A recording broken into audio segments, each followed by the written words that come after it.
Golden Opportunities is paid for by Elder Productions. Hello, I'm Lori Steiner. Welcome to Golden Opportunities. Today, hunger never takes a holiday. We'll find out what one company is doing to help those with food shortages. Then, want to identify with your heirs inherit? Where there's a will, there's a way. Spring has sprung, along with allergies. We'll help ease your sneezing symptoms. Plus, we'll offer assistance to update your image so you will love how you look. And we'll detail how to discourage disputes about your estate. It's time to get GOing, so pull up a chair and join us at our kitchen table for Golden Opportunities.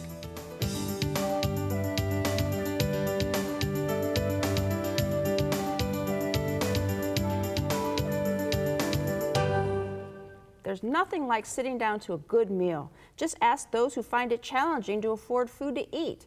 Thankfully, we can all help, and Medical Mutual of Ohio has sent Samantha Martin here to tell us how.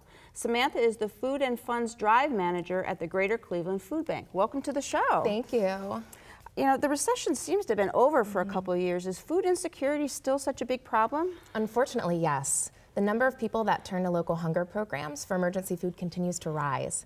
Ohio is actually number 6 in the nation for food insecurity, and 1 in 6 Ohioans struggle with hunger. Wow. A lot of the clients that we serve make tough decisions, like choosing between paying for food or paying for utilities like heat, or paying for medicine that they need to stay healthy.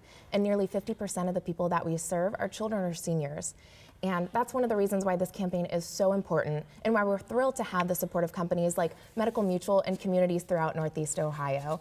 And Harvest for Hunger is one of the largest food and funds drives in the nation. Really? And yeah, this year marks its 25th year. Oh, many years, and that's good. Yeah. So Harvest for Hunger raises money for the Cleveland Food Bank. Is that it? So all of the resources raised from Harvest for Hunger go directly to our food programs in 21 counties. So it's a collaborative effort between the Greater Cleveland Food Bank, the Akron-Canton Regional Food Bank, the Second Harvest Food Bank of the Mahoning Valley, and the Second Harvest Food Bank of North Central Ohio. That's a pretty big area in Ohio, and a lot of people. How much is the campaign actually hoping to raise right now? Last year, we raised enough food and money to provide more than 19 million meals. Wow. And this year, our goal is to raise 20 million meals. Amazing. That's a lot of people. So how do we donate? So the easiest way is to go online, go to www.harvestforhunger.org. Just scroll down the page a little bit and choose whichever food bank you'd like to contribute to. And every dollar that you donate will provide 4 meals to our neighbors in need. Really? Yes, $1, 4 meals? How do you do that? We have incredible buying power and partnerships with local food distributors and retailers. We're so fortunate to have great people on our side. That's fantastic. So, hunger never really takes a holiday, but you can give the gift of food. As Samantha said, just $1 can provide 4 meals. So how many meals will you choose to give? Follow Samantha's advice and go to harvestforhunger.org today to donate. My thanks to Medical Mutual of Ohio for arranging for Samantha to join us today. Find out more about Medical Mutual of Ohio by visiting their website, www.medmutual.com/go, or call 1-844-606-5387. Next, will you or won't you? But first, Paisley is a particular pattern, and its name, while well known, is not exactly ordinary either. So how did the textile get titled with this term? We'll have the answer all sewn up when we return. Hilltop Village Apartments is retirement living at its best. Residents enjoy a wide variety of activities and living services with all large first-floor apartments, private screened-in patios with beautiful park views, daily dining room meals, free laundry facilities, 24-hour staff, and so much more. Enjoy safe, comfortable independence at a very affordable price. Call today for a tour and learn how you can get your first month's rent free. Hilltop Village Apartments, retirement living at its best. Follow this thread. Soldiers serving in India discovered shawls with a paisley pattern and sent them home to Scotland. Then a manufacturing town turned out their own prototype of this pattern. And the name of the productive place? Paisley. if there's a will, there's a way. And if there isn't a will, well, the way becomes a little bit wilder. Mark Niederhelman is here with wise words about wills and the essential need for estate planning. Mark is a financial advisor with the Lineweaver Financial Group. Welcome back to the show. Lori, it's nice to be here. Thank you very much. Well, we all know we should have a will, but is it really so bad if you don't have one? Well, if you don't have one, you're not alone. A recent study shows that 55% of adult Americans do not have a will, wow, which is kind of surprising because 95% of Americans want to decide where their assets go. If you don't have the right kind of plans in place, I'm going to tell you this, chances are things are not going to go as you think. Transfers are going to become complicated, expensive, and can create unnecessary taxes. My suggestion is do yourself, and especially your family, a favor. Put plans in place now. All right, so how do we start? All right, the first thing to do is you need to start thinking about these legal structures and documents like wills and trusts. But before you do that, I think it's important to decide what are your goals? What is it that you're trying to accomplish? So there are three basic questions that you have to answer. First, how much can you give? Who's going to get your assets, and when are they going to get your assets, during your lifetime or after your death? These three questions are interactive. You change one answer, it's going to change the other two, so really you just need to define those questions first. Okay, but I can see where this could get very complicated very fast. But you've got some things that we should keep in mind, right? I do. I would say the first thing to do is don't try and do this on your own. Consult somebody that's knowledgeable, an attorney that specializes in estates and trusts, and or a financial advisor. Do the parties that you're planning on using, like your executor, know their role? I think it's a good idea to have conversations with these people, let them know what their role is going to be, and it'll also address any competency issues that could come up down the road. Have you reviewed your will in lieu of life's changes, divorces, births, deaths, to make sure it's accurate with your current wishes? Do you and your estate have a backup plan? Do you have contingent beneficiaries? For example, are assets going to be distributed to your grandchildren if your children predecease you? Do you have successors named in your planning documents like executors or trustees? Your documents need to be able to stand the test of time. Another thing that a lot of people don't consider is your executor is going to have liquidity to effectively administer your asset. In today's real estate market, the prices are depressed. Your executor might need to spend some money to get your home into a condition where it's ready for sale. The last thing you want to do is force a fire sale. The most important thing, are those that are going to inherit money from you capable of handling the inheritance? There have been too many horror stories where somebody is either too young or has difficulty handling money, and that gift of that inheritance turns out to be a curse in disguise. Last but not least, I think it's important to have a power of attorney. Most people address what's going to happen at their death. What about incapacity? What if you are incapacitated? Can your family manage your assets without a power of attorney? That could be very, very difficult. Well, that's very important, but there's just so many things to understand. But I think you have help for our viewers, right? We do, as a matter of fact. One of our ongoing educational programs at Lineweaver Financial Group is going to talk about planning for the inevitable. We've got a program on Tuesday, May 10th at 1 p.m. and then Thursday, May 12th at 6:30 p.m. These programs are extremely popular, so if you'd like to attend to make sure that things are in place for your family, please give our office a call to reserve your seat. All right. Now, don't leave all of these unsettling issues to your heirs. Follow Mark's advice and handle these estate planning essentials now. For help, attend his seminar or give him a call. The number's next. For more information, call the Lineweaver Financial Group at 1-888-313-4009 or click to www.lineweaver.net. Next, Allergy Alert! Looking for places to go, things to do? Welcome to our community calendar. This is not a fish tale. You and yours can drop your line at the Family Fish Day at the Lake Erie Nature and Science Center in Bay Village. On May 7th from 9 a.m. to noon, learn the basics, then head to the lake to put the information into action. To reel in all the details, call 440-871-2900 or visit www.lensc.org.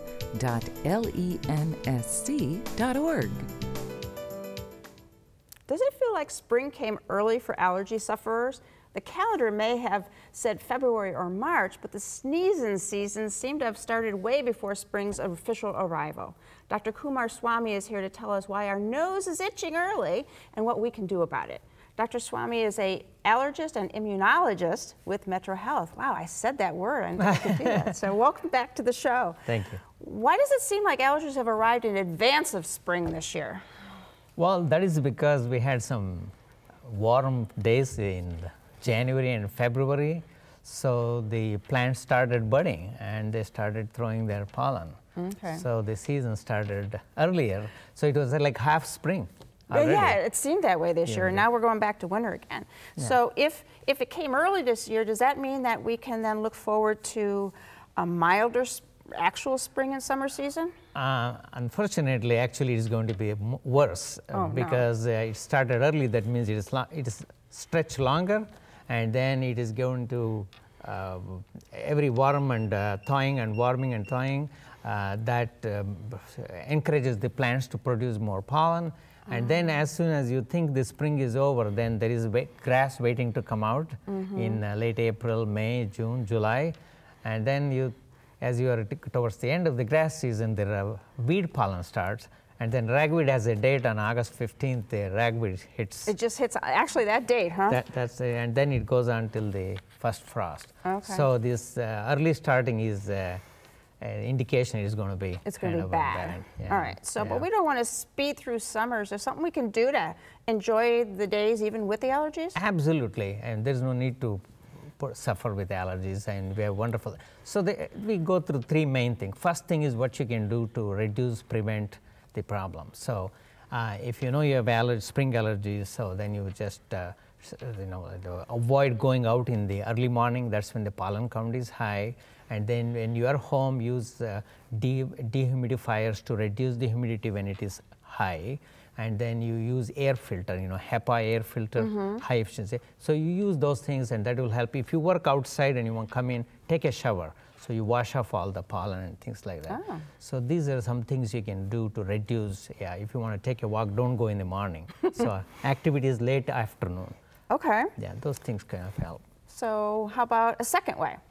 The second thing is to take medications. So the medications work better if you take it proactively. So if you know spring is your problem and you don't wait for the symptoms. Start taking medications early, like a couple of weeks early. And we have nice medications now, we know that non-sedating, so you don't have to... You won't feel cloudy and sleepy. No cloudy, you can function very well. In fact, many of them are over-the-counter, like cetirizine, loratadine, fexofenadine, they're all over-the-counter, and then wonderful nose sprays. Now they're also available over-the-counter. Not the old ones which would hurt, but these new ones are safer. So you take them prophylactically, and of course, if they don't work, you see an allergist. Okay. How about an option number 3? Option number 3. So you have tried the environmental control, you have tried the medication, and you are still suffering. Then it is time to go to the allergist and talk about the third level, which is allergy shots. So there are two kinds. So all these years are hundreds of years. We had only allergy shot, which was a shot. You take injection of the pollen, dust mite, pets, whatever it is. That is good. That works well in all age groups, from kids to the senior citizen. It works well. But now we have a new one, which is a shot without a needle. Oh, excellent! Right. So that is like a pill. You put it under the tongue, and then you let it dissolve, and it gets absorbed. Okay. And it is available only for grass, pollen, and ragweed. So they're working on the others. So if grass and weed is your problem, then you got a way to do it. And yes. You've got a website for some extra help? Yes, allergyandasthmarelief.org. So you can find more information on that website. All right, sounds great. The bad news, allergies are more intense this year. The good news, there are ways to alleviate your symptoms. Follow Dr. Swami's advice to avoid a summer of sneezing. My thanks to Dr. Swami for joining us today. To learn more, call Metro Health at 216-778-7800 or log on to www.metrohealth.org. Next, creating a look you'll love. It's time to get up and go, an exercise segment on golden opportunities. Hey everybody, it's Mike Carbon from Breakout Fitness, and today we're going to show you how to work the biceps and the back muscles by doing a seated row exercise utilizing our exercise band, okay? Ready to go? Let's do it. this. So we're going to start seated in a chair. We want our heels out in front of us with our toes pointed towards the ceiling. We're going to place the band around the arch of the foot. And once we're there, we can go ahead crisscross the handles just to make sure the band stays in place. Make sure you maintain a good posture. Pull your fists into your chest and squeeze your shoulder blades. Okay, exhale with exertion and inhale as your body rests. So squeeze the shoulder blades, fists out in front of you, 12 to 15. How you feeling? Oh, it feels great. Not too bad. All right, everybody, 2 to 3 sets. And now it's your turn to get up and go. For your copy of the exercise booklet, send $1 for postage to Golden Opportunities, 6105 Parkland Boulevard, Suite 140, Mayfield Heights, Ohio, 44124. We revise our resumes, we redecorate our homes, we even redo the look of our landscaping. But as we enter our Act 3, just how often do we actually update our own personal style? Tracy McBride is here to tell us that it's probably about time. Tracy is a personal stylist and the owner of T. McBee Image Consulting. Welcome to the show. Hi, thanks. Happy to be here. So what is a personal stylist? Well, have you ever asked somebody, how do I look in this? Well, they're going to answer that through criteria of the fact that they know you, they love you, and that's how they filter their answer. So as a personal stylist, I'm coming with a little different criteria and I'm helping, and because I understand body shape and cuts of fabrics and clothes and how things are proportioned to the body. Color comes into it as well. We want colors that enhance our skin and make us look fresh. So I'm coming from a whole different criteria than your friend. And you're going to tell the truth, right? Absolutely. And sometimes the truth can hurt a little bit, but we do it always in a very loving, compassionate way because you're learning, and I come from a very teaching way as well. Okay. But we've had this look for so long. It's worked up to this point. Why do we really have to change? Well, things change. We are competing for different positions in our lives. And in a Newsweek, recent Newsweek poll, 84% of people surveyed said that they were hesitant to hire someone who looked older than their coworkers. And even for women, it's a little harsher. Women need to position themselves to be promotable and to not be looked over for many different reasons.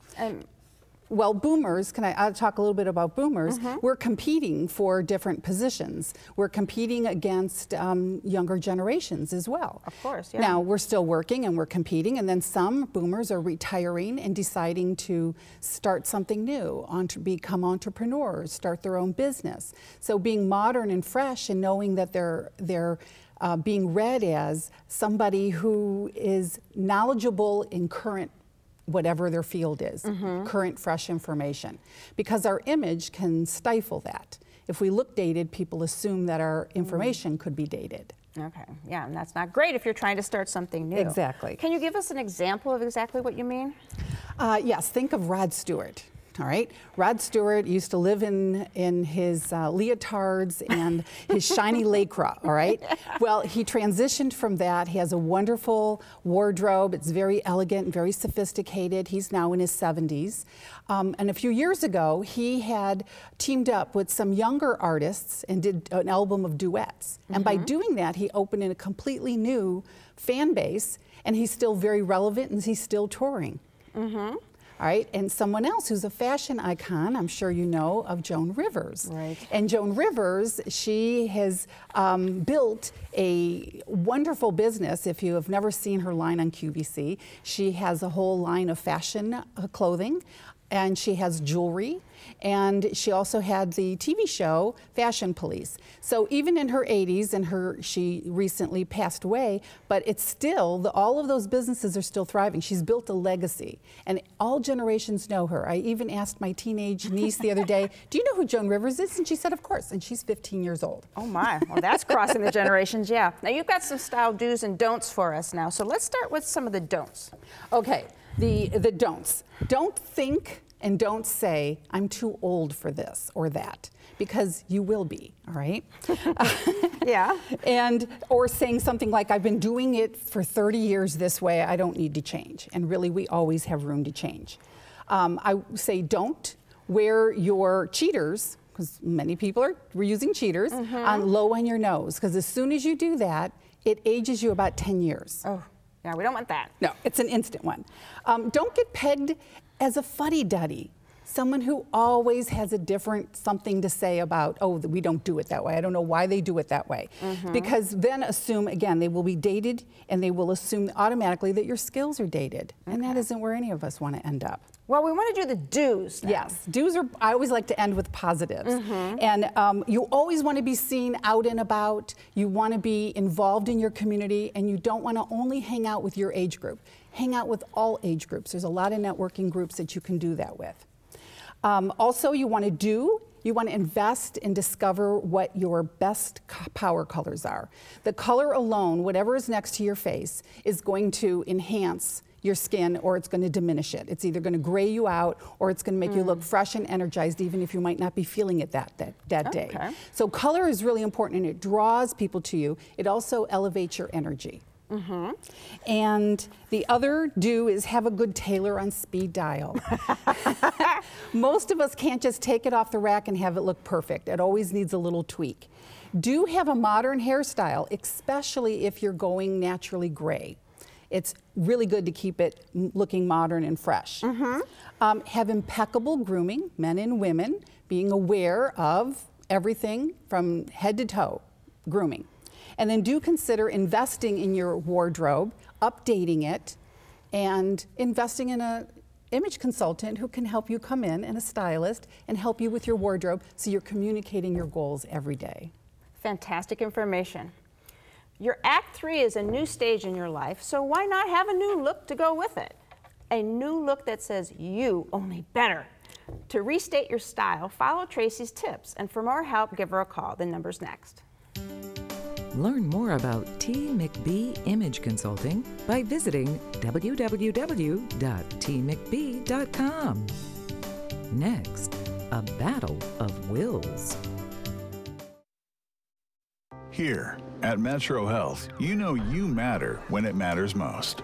Here, we are the city's best at preparing for the world's worst. Here, we are the only verified burn center in Ohio for adults and children. Here, you'll find exceptional clinicians with extraordinary hearts. So the work we do here at Metro Health makes an impact here, out here, and right here. Metro Health, we're here for you, for all of you. Did you miss a phone number or website? Then here's your second chance, because we're going to list all that information again. Then we'll be back to help ensure that your estate plan remains intact.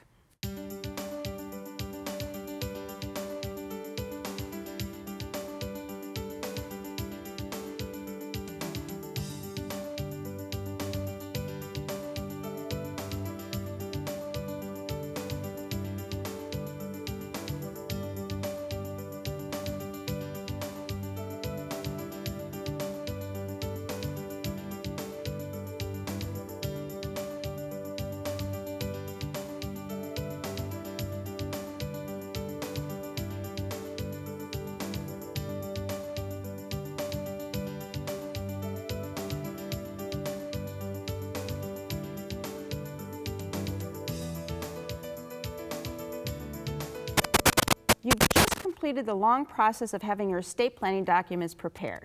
How do you make sure that your wishes are actually followed? Here to discuss this important issue is my law partner, Michael Solomon. Hello, Lori. So how can we make sure that no one disputes our will and trust? Well, the short answer is that you can't. If family members who are in the documents, or even ones who are not in the documents, can always dispute the documents. The goal really is to follow the right steps to reduce the possibility that they'll be successful in their dispute of the documents. Okay, so how do we do a strengthening of the enforceability of the documents? Well, basically there are 4 ways to dispute the validity of a will. One is, does the person have testamentary capacity? Number 2, is there fraud in doing the will? Number 3, duress. Was there duress when the person signed the documents, or was there undue influence? Okay. Any of those can kick out the will or the trust in the right situation. Well, first, let's talk about testamentary capacity. That's big words. Right. So testamentary capacity means, number 1, that you have you know what you're doing. You know you're signing your estate planning documents. You have a sense of what they are. You know the type of property you own, maybe the value of the property. Number 3, you have a knowledge of who your family is, who they are, who the people with the natural claim to your assets. So just because you're older or you have memory issues or hard of hearing or sight problems doesn't mean you lack testamentary capacity. It just means when we go through this process in that situation, let's follow the formalities more, make sure that it strengthens the documents, makes it harder to dispute the validity. So quickly, what are the formalities? Well, when we sign documents with clients, we have we sit down with them, we ask them the questions, who you are. These sound foolish. Who you are, who your husband is or wife is, who your children are, the names, what sort of assets you own, how much are they worth, what's your estate plan doing, who's getting the assets. And we actually have a list of around 12 questions. And we ask those questions, and we have the witnesses not only witness the documents, but they sign off on these 12 questions, so it strengthens our argument that you knew what you were doing. All right. Sounds like some good information to keep your will strong. After you've gone to the trouble of having your estate plan prepared, you certainly don't want those documents thrown out. Take some of the extra steps we discussed today to strengthen your documents. If you have any questions, please call my partner, Michael Solomon. Call Solomon, Steiner, and Peck at 1-888-236-5173 for more information, or to schedule a speaker for your organization, or log on to www.ssnplaw.com. Thanks for joining us. On next week's show, you get to watch your grandkids, but is your home safe for babysitting? We'll give you tips. Then health, housing, staying happy, aging can create concerns. We'll spotlight a specialist who can help. But then until next week, when we've got this and even more information, please remember to make the most of your golden opportunities. If you'd like to join our kitchen conversation, visit our website, www.goldenopportunities.tv. Like us on Facebook. Call us at 440-742-GO-TV or email us at kitchen@goldenopportunities.tv. We'd love to hear from you.